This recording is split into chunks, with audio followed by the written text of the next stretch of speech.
Plane पढ़ना हमको, उससे पहले एक लाइन थोड़ा सा लिख लीजिए। प्रोजेक्शन ऑफ ए लाइन, तब प्लेन का इक्वेशन इससे समझ लेंगे। Projection of A line joining 2 points, projection of A line joining 2 points, line joining 2 points on a line whose direction cosine is LMN। देखो ये क्या लिखा हुआ है, ये भी पूछ सकता है तुमको, ठीक है।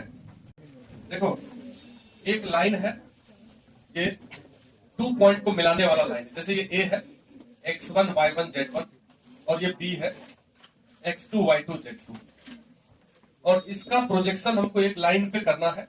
इस लाइन पे प्रोजेक्शन मतलब कैसे करेंगे, ऊपर से अगर देखेंगे इसको ऐसे करके, प्रोजेक्शन तो पहले भी बताया ना, इस तरह इधर से देखोगे तो ये ए बी लाइन कितना दिखेगा, इतना दिखेगा, नहीं दिखेगा, तो ओ नाम दे दो, ये ए दे दो। इस ओबी का प्रोजेक्शन कितना होगा, ओ ए, अगर बीच का एंगल ये थीटा दे दो तो इस लाइन का डायरेक्शन कोसाइन दिया हुआ है LMN। ये जो लाइन है जिसपे प्रोजेक्ट करना है एबी को, उसका डायरेक्शन कोसाइन कितना दिया हुआ है, LMN दिया हुआ है। तो ओबी वेक्टर क्या हो जाएगा बताओ, x2 minus x1 i plus y2 minus y1 j, z2 minus z1 k, ठीक, ये हो गया ओबी वेक्टर। इस वेक्टर को अगर लिखना है, इस वेक्टर के डायरेक्शन में एक यूनिट वेक्टर लिख लो, यूनिट वेक्टर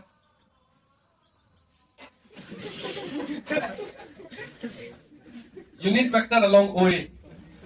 ये देखो OA की तरफ एक यूनिट वेक्टर लिखना चाहते हैं। यूनिट वेक्टर मतलब क्या होता है, जिसका मैग्नीट्यूड 1 है, तो हम लिख सकते हैं LI plus MJ plus NK।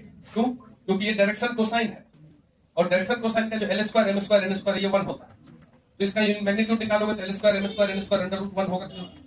तो कभी भी अगर किसी लाइन का डायरेक्शन कोसाइन दिया हुआ है तो इस लाइन के अलोंग यूनिट वेक्टर जो लिखना है हमको, तो LI plus MJ plus N लिखते हैं।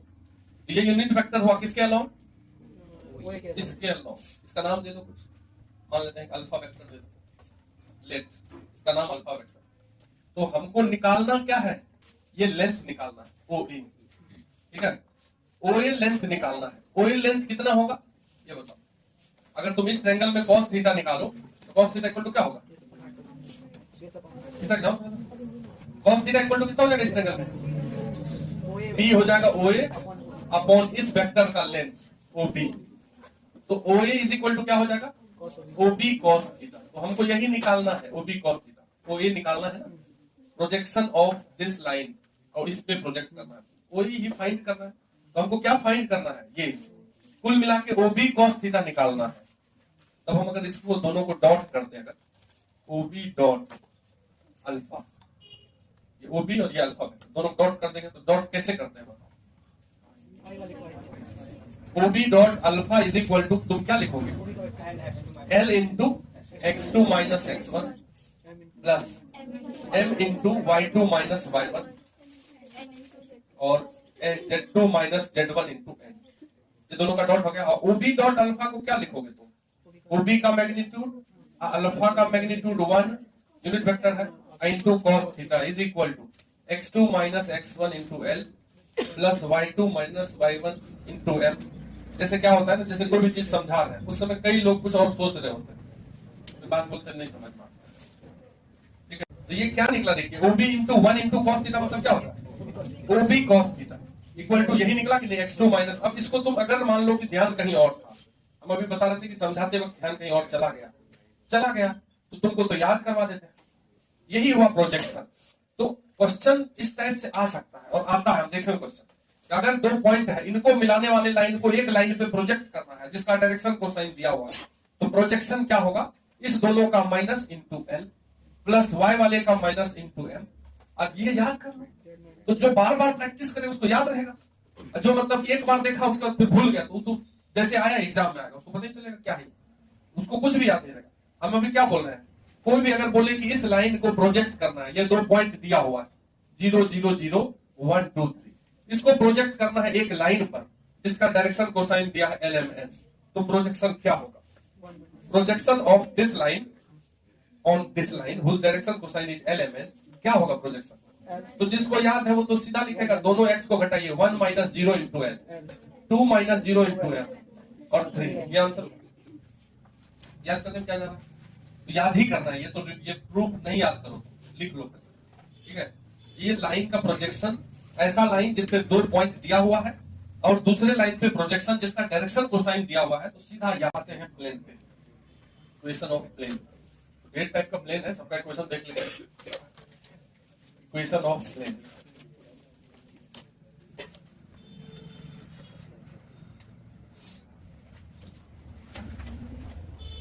देखो सबसे पहला मतलब जितना टाइप है उसको लिख लेंगे। इक्वेशन ऑफ प्लेन लिखो, equation of plane upon, equation of plane upon which length of, upon which length of perpendicular from origin, length of perpendicular from origin is p, upon which length of perpendicular from origin is p in direction cosine, and direction cosine of normal to it, and direction cosine of normal to it be LMN is। कैसा equation, कैसा plane का equation, देखो लिखा हुआ है जिसपे origin से length का दूरी दिया हुआ, एक प्लेन है, मान लो यहां हम एक प्लेन ऐसे खड़ा कर देते हैं, तकिया, ये ओरिजिन, तो ओरिजिन से उस पे परपेंडिकुलर डिस्टेंस, जैसे ये प्लेन है, यहाँ ओरिजिन है, ओरिजिन से इसका कितना दूरी है, p, क्या ओरिजिन से प्लेन का दूरी कितना क्या हुआ, p, और कुछ नहीं दिया हुआ, ठीक है। कोई भी प्लेन है, यहाँ ओरिजिन है, तो ओरिजिन से इस प्लेन का जो दूरी है वो p दिया हुआ है, और इस प्लेन के परपेंडिकुलर लाइन का डायरेक्शन कोसाइन दिया हुआ है, वही लाइन का डायरेक्शन कोसाइन। ये जो लेंथ है, ये ओरिजिन से इस प्लेन का दूरी है, तो ये जो लाइन हुआ है तो परपेंडिकुलर ही हुआ, तो उसी को नॉर्मल बोलेंगे, उसका इसी का डायरेक्शन कोसाइन कितना दिया हुआ है, LMN। कोई भी परपेंडिकुलर वाला ले सकते, बोलो ये पॉइंट हो गया ओरिजिन, हो गया कि नहीं, ओरिजिन से प्लेन, प्लेन ऐसा है, प्लेन ऐसा है, ओरिजिन से लेंथ p है, तो प्लेन पे एक वेरिएबल, प्लेन को लिखना है तो प्लेन पे एक वेरिएबल पॉइंट ले लीजिए, एक्स वाई जेड कहीं भी है प्लेन में, ये हो गया x, y, z, कहां पे है प्लेन में, कहीं भी है प्लेन। तो अगर तुम इस पॉइंट p को ओरिजिन से मिला दो, ये हो गया O ओरिजिन, ये हो गया पॉइंट P। अगर तुम इस OP को इस पे प्रोजेक्ट करोगे तो इसका तो डायरेक्शन कोसाइन दिया है, अभी क्या पढ़े, एक लाइन का प्रोजेक्शन दूसरे लाइन पे जिसका डायरेक्शन कोसाइन दिया, तो अगर इस लाइन को हम इस पे प्रोजेक्ट करें तो इस डायरेक्शन कोसाइन तो इसका दिया है ना, तो क्या प्रोजेक्शन होगा, अकॉर्डिंग टू पिछला डेफिनेशन जो पीछे पढ़ा है, x minus 0 into L plus y minus 0 m plus z minus 0 n is equal to p। p ही ये लेंथ है, इतना ही ना प्रोजेक्ट होगा, जब प्रोजेक्ट होगा तो देखो इसका प्रोजेक्शन कहां जाएगा, आएगा नहीं, तो यहां से आ गया lx plus my plus nz is equal to p। ये होता है नॉर्मल फॉर्म ऑफ प्लेन। अगर कहीं पे लिख दे नॉर्मल फॉर्म ऑफ प्लेन तब हम समझेंगे वो नॉर्मल फॉर्म ऑफ प्लेन है, अदरवाइज नहीं। नॉर्मल फॉर्म इक्वेशन का नॉर्मल फॉर्म, प्लेन की इक्वेशन का नॉर्मल फॉर्म, अगर ये नॉर्मल फॉर्म है, कहीं भी बोल दे कोई ऐसा लिख करके एक्स वाई जेड का इक्वेशन इक्वल टू कोई कांस्टेंट, तो हम समझेंगे कि ये जो LMN है वो एक प्लेन के परपेंडिकुलर लाइन का डायरेक्शन रेशियो, डायरेक्शन कोसाइन है। LMN क्या है, direction cosine of normal to plane is LMN।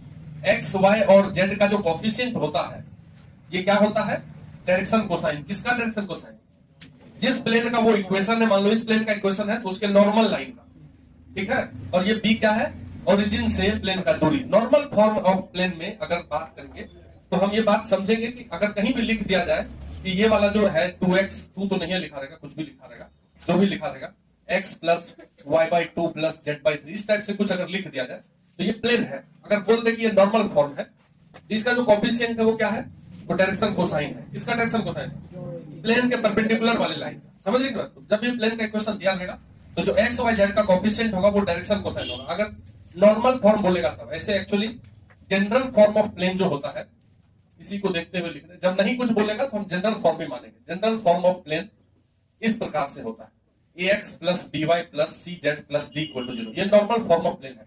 और इस केस में ये एबीसी जो है वो डायरेक्शन रेशियो है, direction ratio of normal to plane, मतलब जिस प्लेन का ये इक्वेशन है उसके परपेंडिकुलर में जो लाइन है उसका डायरेक्शन रेशियो है एबीसी, एक्स वाई जेड का कोफिशिएंट। अगर तुम इसको ऐसे लिखो, अगर तुम इसको नॉर्मल फॉर्म में कन्वर्ट करना चाहो तो तुम इस तीनों को एक तरफ रहने दो और डी को उधर कर लो, ठीक है। ये हो जाएगा a x plus b y plus c z is equal to minus d, ठीक। अगर ये तीनों ए बी सी है, डायरेक्शन रेशियो है, तो इसको हम अपने मन से डिवाइड कर देते हैं, root under A square plus B square plus C square plus B root under A square plus B square plus C square Y plus C divided by root under A square plus B square plus C square Z is equal to D divided by root under A square plus B square plus, फिर से वही आ गया, ये हो गया L X plus M Y plus N Z is equal to something. समझ रहे बात, वापस कन्वर्ट कर दिया। तो जब भी हमारा क्वेश्चन बोलेगा नॉर्मल फॉर्म तब उसको डायरेक्ट मान लेंगे, और नहीं बोलेगा तब इस फॉर्म में उसको समझेंगे। मतलब एक्स वाई जेड का कोफिशिएंट को क्या मानेंगे, डायरेक्शन रेशियो मानेंगे। इसका डायरेक्शन रेशियो लाइन का, डायरेक्शन रेशियो प्लेन का नहीं होता, डायरेक्शन रेशियो लाइन का होता है। तो अगर प्लेन का डायरेक्शन रेशियो मतलब उसके परपेंडिकुलर लाइन का डायरेक्शन रेशियो, प्लेन का डायरेक्शन कोसाइन मतलब उसके परपेंडिकुलर लाइन का डायरेक्शन कोसाइन। तो लिख लीजिए एक्स वाई प्लेन का इक्वेशन क्या होगा, equation of X Y plane, बोलो।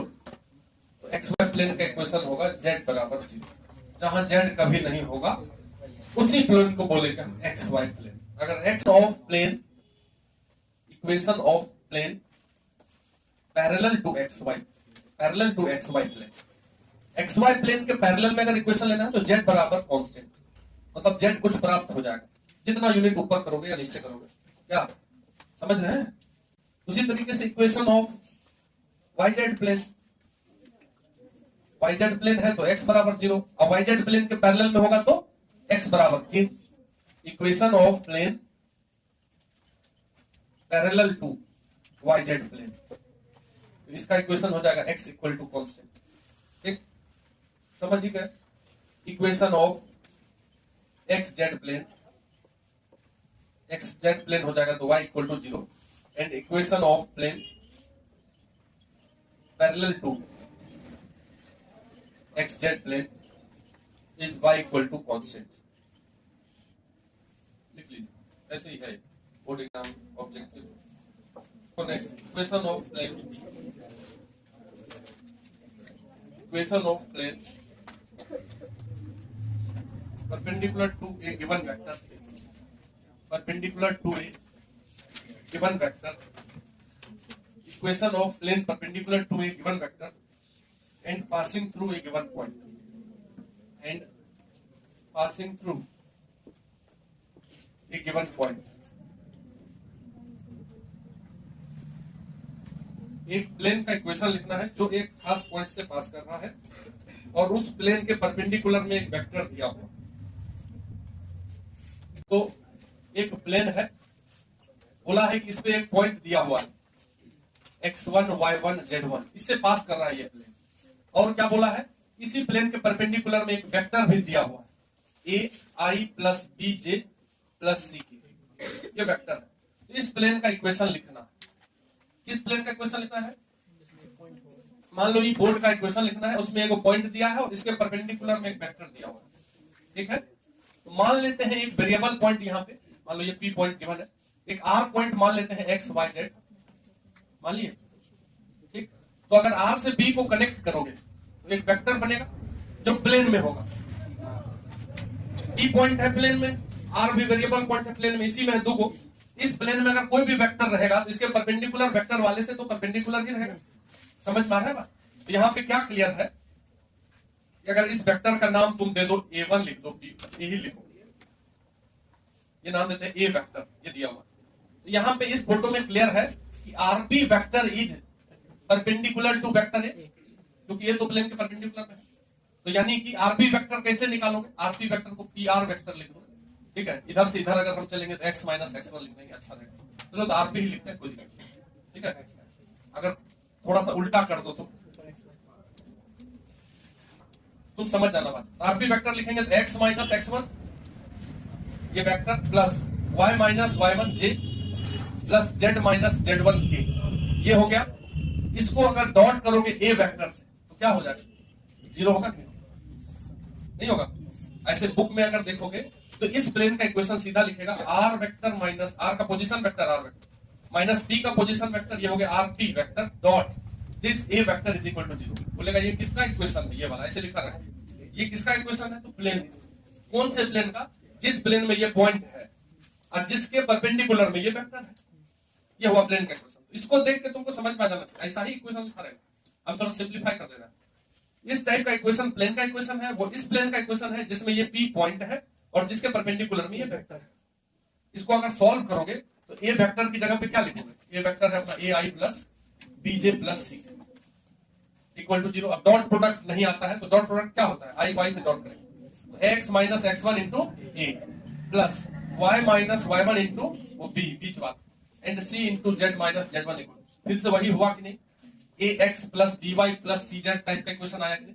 तो ये प्लेन का इक्वेशन है। अगर इस टाइप से फॉर्म दिया हो तो उसको कार्टेशियन फॉर्म बोलेंगे, समझ रहे हैं, और अगर इस फॉर्म में रहा तो वेक्टर फॉर्म बोलेंगे प्लेन का। जनरली यही मिलेगा तुमको, ठीक है, वेक्टर वाला। उसको देख के तुमको समझना पड़ेगा एक स्टेप आगे कि ये लिखा हुआ है। तो ये अगर ऐसा कहीं लिखा हुआ है ये प्लेन है, जिसके प्लेन के परपेंडिकुलर में जो वेक्टर है उसका डायरेक्शन रेशियो क्या है, स्मॉल एबीसी क्या है, देखो इस वेक्टर का डायरेक्शन रेशियो, वेक्टर का डायरेक्शन रेशियो कौन होता है, आई जे के का कोएफिशिएंट वही है, ठीक है। किस प्लेन से किस पॉइंट से पास कर रहा है, इसको जीरो करके इसको जीरो करके इसको जीरो करके निकालो, वहां से पास कर रहा है x1 y1 z। तो ये हो गया प्लेन का equation passing through a given point, और जिस प्लेन के परपेंडिकुलर में एक वेक्टर दिया हुआ है उसका ये इक्वेशन भी लिख लेना पड़ेगा। दूसरा लिखो form, equation of plane passing through a given point. इसको लिखने के बाद दूसरा लिखिए, equation of a plane passing through a given point, आधा लाइन तो सेम ही है, and parallel to two vectors and parallel to two vectors b and c. दो वेक्टर दिया हुआ है जिसके पैरेलल में प्लेन है। देखिए सर, जैसे ये व्हाइट बोर्ड ही है, जैसे तुम किसी क्लास में बैठ के एग्जाम दोगे तो हम सामने वाले प्लेन को प्लेन मान लेना, ठीक है, तो ठीक रहेगा। जैसे यही प्लेन है, तो इस प्लेन में एक पॉइंट दिया हुआ है, मान लेते हैं कि x1 y1 z1 दिया हुआ, ठीक है, तो दिक्कत। और इसी के पैरेलल में दो को वेक्टर है, ये b वेक्टर है, एक सी वेक्टर, इसी प्लेन के पैरेलल, नहीं समझे, ये देखो एक वेक्टर है, एक और वेक्टर है, तो b और c इसी प्लेन के पैरेलल में है, तो b क्रॉस c जो होगा इस प्लेन के परपेंडिकुलर हो जाएगा, समझे। तो प्लेन में अगर इस प्लेन में अगर एगो पॉइंट ये हो गया, एगो पॉइंट r ले लेते हैं, ठीक है, वेरिएबल पॉइंट, तो this RP vector is, RP vector तो प्लेन में हुआ, अब बी और सी वेक्टर भी इसके पैरेलल में है, तो बी क्रॉस सी तो इसके परपेंडिकुलर में जाएगा, तो RP vector is perpendicular to b cross c. बोलो समझ में आ रहा है बात का? तो आरपी को जब डॉट करोगे बी क्रॉस सी से तो 0 हो जाएगा, और एक वेक्टर का दो के क्रॉस से डॉट होता है तो उसको हम बॉक्स प्रोडक्ट बोलते हैं, आरपी बी और सी का बॉक्स प्रोडक्ट 0 हो जाएगा। आई जो दो को वेक्टर है बी और सी, ये तो गिवन रहेगा, ऐसे थोड़ी ना कि दिया नहीं है, बी वेक्टर दिया हुआ है, वो दिया हुआ है b1i plus b2j plus b3k, C vector भी दिया हुआ है c1i plus c2j plus c3k, ठीक है। तो इस तीनों का अगर डॉट प्रोडक्ट निकालना है, स्केलर प्रोडक्ट, तीन वेक्टर का स्केलर प्रोडक्ट क्या होता है, डिटरमिनेंट, कैसा डिटरमिनेंट, तो तीनों का आई जे के का कोएफिशिएंट, तो दो को तो वहां लिखा हुआ है b1 b2 b3 c1 c, बस ऊपर वाला rp, तो r को मान लेंगे x y z, अब वो दिया हुआ x1 y1 z, x minus x1 i, y minus, vector बनाओगे दोनों को मिला करके तो कैसा वेक्टर बनेगा, या तो x1 माइनस x या x माइनस x, किताबी भाषा है, x minus x1 y minus y1 z minus z1, b1 b2 b3 c। किसी को याद नहीं रखता, याद रख करोगे तो बढ़िया रहेगा, हमेशा याद रखना चाहिए, ज्यादा बार पढ़ने से याद हो जाता है। मतलब अगर प्लेन का इक्वेशन लिखना है जो एक x1 y1 z1 को कंटेन कर रहा है पॉइंट को, और उसी प्लेन के पैरेलल में अगर ये दोनों वेक्टर है, उस प्लेन का इक्वेशन कैसे लिखेंगे, एक डिटरमिनेंट लिखेंगे, ऊपर वाला लाइन में लिख देंगे वो पॉइंट वाला x माइनस x में, जैसे 1 2 3 पॉइंट है, x minus 1 y minus 2 z minus लिख दिए, और जो दो को पैरेलल वेक्टर है उसका आई जे के का कोएफिशिएंट लिखे इक्वल टू 0, डिटरमिनेंट सॉल्व करेंगे तो प्लेन का इक्वेशन आएगा। Equation of plane containing two lines, क्या लिखा हुआ है, इक्वेशन ऑफ प्लेन कंटेनिंग, जो लोग थोड़ा भी कॉन्सेप्ट क्लियर किया हुआ है वो तुरंत बनाएगा। जैसे हमारे पास दो लाइन है, R vector equal to a1 vector plus lambda b1 vector, ये पहला लाइन, दूसरा a2 vector plus lambda b2 vector. बताइए अगर इसको हम कार्टेशियन में कन्वर्ट करें और इसको भी कार्टेशियन में कन्वर्ट करें तो पहला लाइन हो जाएगा x minus x1 by L1 equal to y minus, एकदम फास्ट करके थोड़ा सा करोगे ना तो याद जल्दी जल्दी होगा। और दूसरा लाइन हो जाएगा x minus x2 by L2 y minus y2 by M2 z minus z2 by M2। बोलिए, ये दो लाइन है जो कि प्लेन में है, तो उस प्लेन का इक्वेशन बताना। मान लो यही व्हाइट बोर्ड में ये दोनों लाइन है, एक लाइन और दूसरा लाइन है, ठीक है। एक लाइन का इक्वेशन लिखा हुआ है और दूसरे लाइन का इक्वेशन लिखा हुआ है। ये a1 प्लस लेमडा b1 है और ये a2 प्लस लेमडा b2 है। तो इस दोनों लाइन का क्रॉस किधर जाएगा? परपेंडिकुलर होगा प्लेन में, होगा कि नहीं होगा? मतलब b1 क्रॉस b2 किधर जाएगा?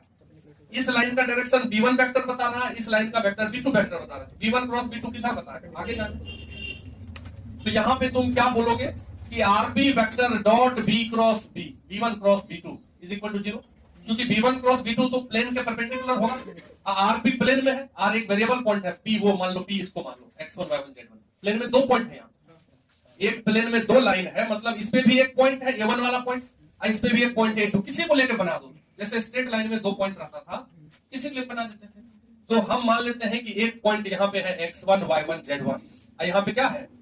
तुम समझो बात को, याद मत करो, समझ लो तो तुम अपने काम कर लो।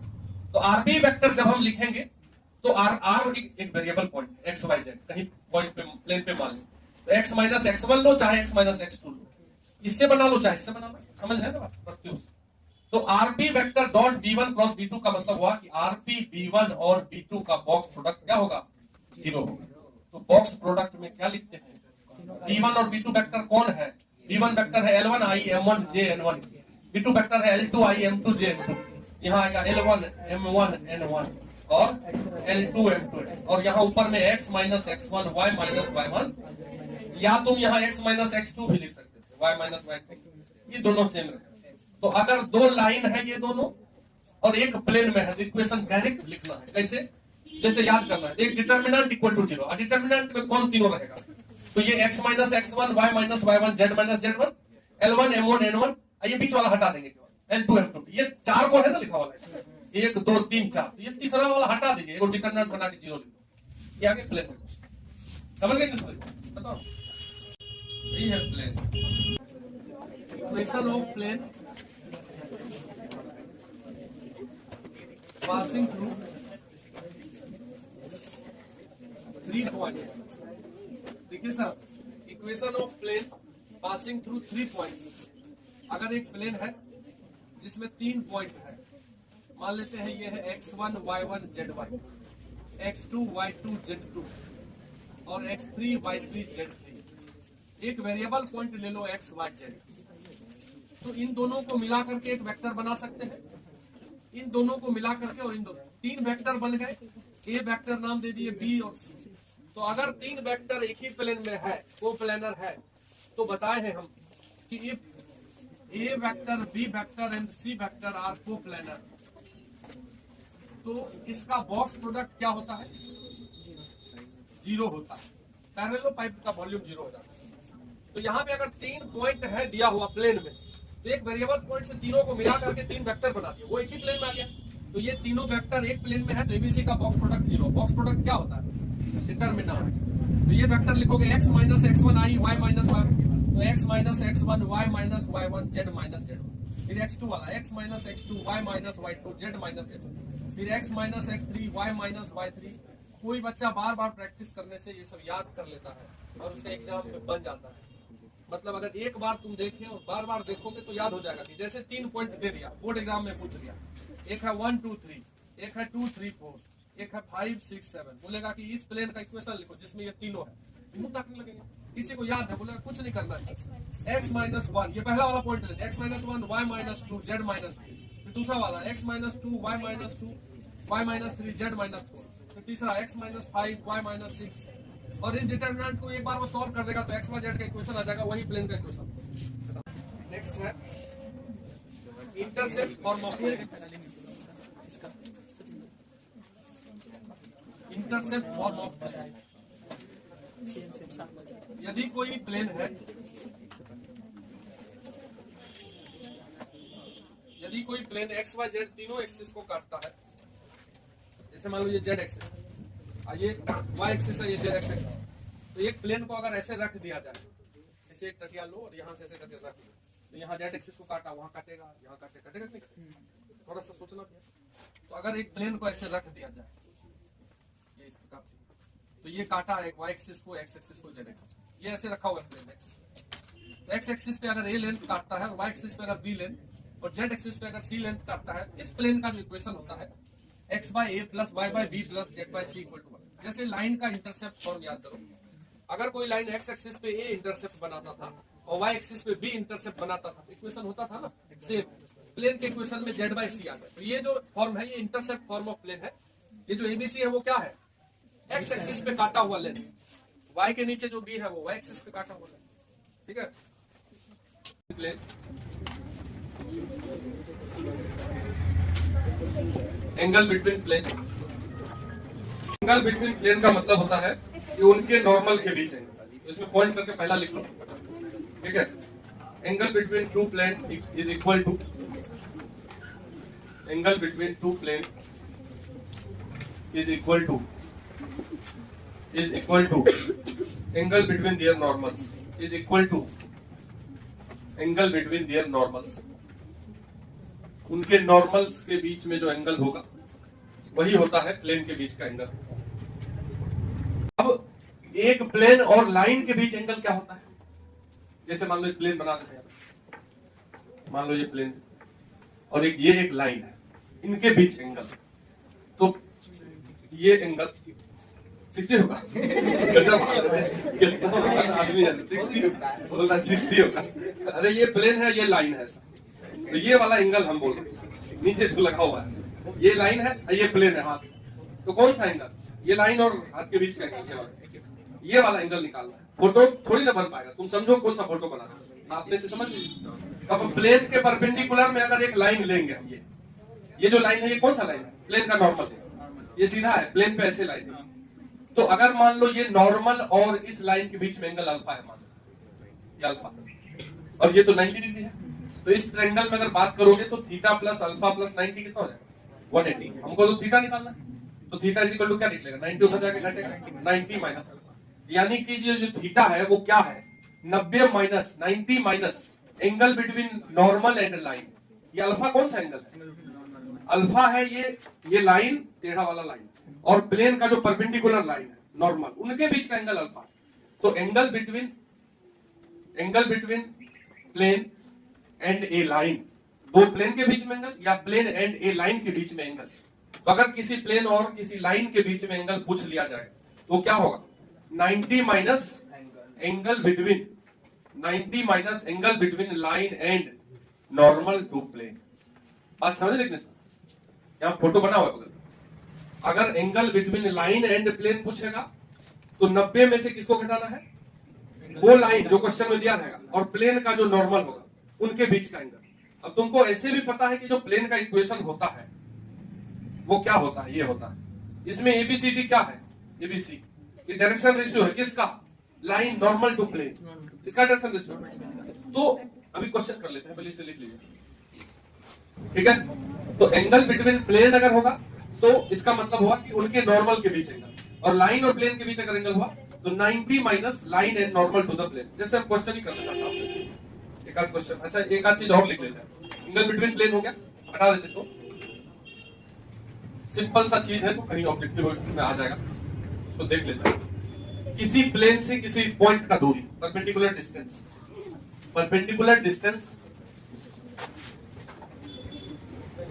ठीक है, परपेंडिकुलर डिस्टेंस, कोई पॉइंट है x1 y1 z1, और इस पॉइंट का दूरी एक प्लेन से अगर परपेंडिकुलर दूरी निकालना, ये दूरी किसी पॉइंट का किसी प्लेन से अगर परपेंडिकुलर दूरी होगा, प्लेन का इक्वेशन अगर दिया हुआ है ax by cz plus d equal to 0, इस पॉइंट का इस प्लेन से अगर दूरी निकालना है, परपेंडिकुलर दूरी, परपेंडिकुलर डिस्टेंस, तो वही सेम लाइन वाला पॉइंट पे रख दीजिए, तो ax1 plus by1 plus cz1 plus d mod divided by root under x का कोएफिशिएंट y का coefficient z, same to same. Perpendicular distance of a point ठीक है, फ्रॉम ए प्लेन, किसी प्लेन से किसी पॉइंट का परपेंडिकुलर डिस्टेंस निकालने के लिए क्या यूज करेंगे, वही स्ट्रेट लाइन से जैसा करते थे वैसा। पॉइंट को उस प्लेन पे रख दीजिए एक्स वाई जेड की जगह पे, और अंडर रूट में नीचे क्या है, एक्स वाई जेड के कोएफिशिएंट का स्क्वायर, मॉड लगा देना है, डिस्टेंस है इसलिए। ठीक है, तो ऑब्जेक्टिव में अगर सामने आएगा तो डायरेक्ट यूज कर देंगे, बोर्ड में तो आएगा। अब दो प्लेन के बीच का दूरी क्या होता है, दो प्लेन अगर परपेंडिकुलर पैरेलल प्लेन है, जैसे ये एक प्लेन है और दूसरा प्लेन ये, मान लो ये वाला का इक्वेशन लिखा हुआ है ax a1x plus b1y plus c1z plus d1 equal to 0, और दूसरा प्लेन है a2x plus b2y plus c2z plus d2 equal to 0। इनके बीच में अगर ये दूरी निकालना, ये दो प्लेन है, दोनों प्लेन के बीच का दूरी निकालना परपेंडिकुलर, तो दूरी कैसे, दोनों प्लेन के बीच का दूरी कैसे निकालेगा बोलो, तो कांस्टेंट को घटा दीजिए, जैसे लाइन के बीच दूरी डिवाइडेड बाय में वही a square plus b square. अच्छा गलती हो गया, पैरेलल प्लेन है, x y z का कोएफिशिएंट सेम रखना है, ax plus by cz ax by cz, खाली d1 d2 से, ठीक है, खाली क्या चेंज है, d1 d2, दोनों प्लेन पैरेलल हो गया, दोनों का डायरेक्शन रेशियो सेम तभी ना पैरेलल, तो दोनों का x y z का कोएफिशिएंट सेम, तो इनके बीच का अगर दूरी निकालना है तो देखो क्या है, कांस्टेंट घटा दो d1 माइनस d2, मॉड लगा देना, नेगेटिव नहीं होगा। तो परपेंडिकुलर डिस्टेंस किसी पॉइंट का किसी प्लेन से निकालना है तो डायरेक्ट ये फॉर्मूला यूज करना है। देखो क्वेश्चन लिखे, फाइंड एंगल बिटवीन, क्वेश्चन लिखे, find angle between plane, find angle between plane, दो प्लेन कार्टेशियन इक्वेशन दिया हुआ है, minus x plus y plus 2z equal to 5, और सब डायरेक्ट सीधा बोर्ड में आ जाता है, x plus 2y plus z, x plus 2y plus z equal to 9। ठीक है, अब ये इस कार्टेशियन फॉर्म का दो इक्वेशन दिया हुआ है, बोल रहा है इनके बीच एंगल निकालना, दिख रहा है, तो हमको एंगल निकालना है तो लाइन के बीच ही निकलना, प्लेन के बीच का एंगल मतलब उनके परपेंडिकुलर लाइन के बीच का एंगल। तो सबसे पहले क्या लिखोगे, तो लिखोगे direction ratio of normal to plane 1, plane 1 का डायरेक्शन रेशियो, मतलब प्लेन 1 का जो परपेंडिकुलर होगा उसका डायरेक्शन रेशियो। अगर हम डायरेक्ट लिख दे डायरेक्शन रेशियो ऑफ प्लेन 1 तो भी चलेगा, मतलब तुम समझ रहे हो किसका डायरेक्शन रेशियो, प्लेन का नहीं, उसके नॉर्मल का ही है, तो नॉर्मल का डायरेक्शन रेशियो तो -1 1 और 2, बोलो ये हो गया a1 b1 c1, कोई दिक्कत, समझ रहे की बात। अगर तुम यहां लिखना चाहो तो लिख दो a1 b1 and c1 late, ठीक। इसी तरीके से direction ratio of normal to plane 2, बताइए क्या है, 1 2 एंड 1, तो ये हो गया a2 b2 c2, मान लिया। अब उनके नॉर्मल के बीच एंगल निकालना है, नॉर्मल का डायरेक्शन रेशियो तो दिख ही रहा, तो दो लाइन के बीच का एंगल कौन सा फॉर्मूला लिखते थे, a1 a2 plus b1 b2 plus c1 c2 upon root under a1 square plus b1 square plus c1 square. अब हम इसमें क्या बताएंगे, ये लीजिए एक्यूट एंगल बता दें, समझ रहे कि नहीं। अब इसमें तुम a1 के जगह पे a1 लिख दो, b1 की जगह b1 लिख दो और कैलकुलेट कर दो, हो गया cos थीटा निकल गया, तो थीटा निकल गया, cos इनवर्स, इसको सॉल्व करने के बाद हाफ आ रहा, ये हो गया प्लेन के बीच एंगल, ठीक है। अच्छा, इसी प्लेन को अगर तुम वेक्टर फॉर्म में लिखोगे तो क्या लिखोगे, कौन लिख दोगे, इसी प्लेन को, ये कार्टेशियन इक्वेशन ऑफ प्लेन है, इसी प्लेन को दोनों को वेक्टर फॉर्म में कैसे लिखोगे, तो इस प्लेन को लिखोगे इस प्रकार से, r वेक्टर डॉट, अब ये -1 है तो -i, y है तो +j, फिर वहां 2z है तो 2k, i इक्वल टू 5, ये हो गया पहला प्लेन का इक्वेशन। r वेक्टर मतलब xi plus yj plus z, तो x इंटू -1 करोगे तो -x होगा। फिर दूसरे को लिखोगे r वेक्टर डॉट, x1 है 1i plus 2j plus k, तो इस क्वेश्चन को हटा करके ऐसा भी लिख दिया जाए तो क्वेश्चन सेम ही रहेगा, ऐसा मत समझना अलग अलग क्वेश्चन, तो एग्जाम में ये वाला फॉर्म पूछेगा, समझ गए, तो वही मतलब हुआ, मतलब ये नहीं कि नहीं बनेगा, ठीक है, ये लिखा रहेगा r डॉट वेक्टर, r का मतलब हुआ xi प्लस yj प्लस, तो ये जो जब भी इस टाइप से लिखा रहेगा तो तुम क्या समझोगे, इधर देखो, जब भी इस टाइप से प्लेन लिखा रहेगा तो क्या समझोगे कि ये जो वेक्टर है, दिस वेक्टर, ये कौन सा वेक्टर है, प्लेन के परपेंडिकुलर वाला वेक्टर, तो प्लेन के परपेंडिकुलर वाला वेक्टर का डायरेक्शन रेशियो लिख दोगे -1 1 2। ये वेक्टर दूसरे में भी वही है, दूसरे प्लेन का परपेंडिकुलर वाला। तुमको समझना चाहिए कि मतलब कैसा भी आ जाए कोई दिक्कत नहीं।